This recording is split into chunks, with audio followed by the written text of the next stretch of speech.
Hi there, it's the final football spy of the January transfer window. More to wrap things up than anything else, and the overwhelming feeling is that it's all been a bit disappointing. Not for me. I've enjoyed your company over the last 4 or 5 weeks, although the window has closed.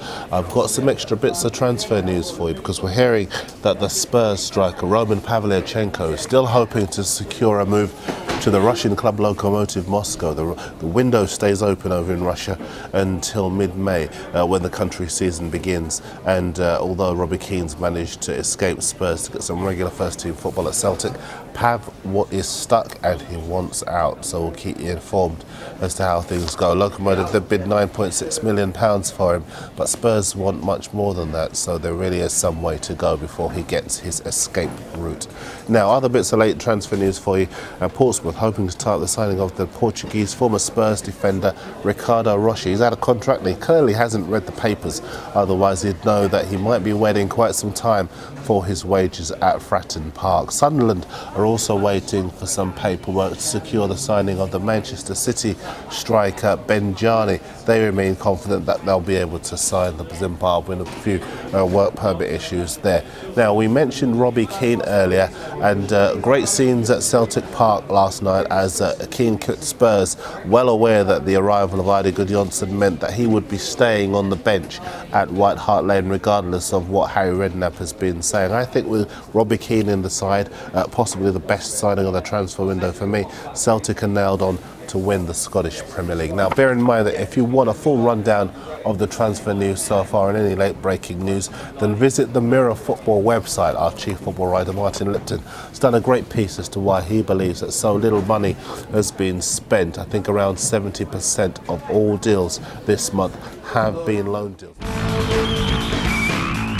But that's it.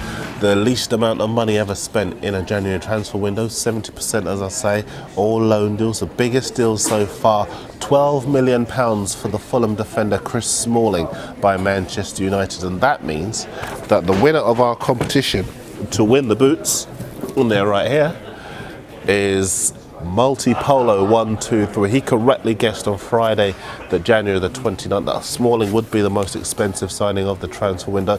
Congratulations to you, Multipolo. Send us your address and we will get these boots off to you.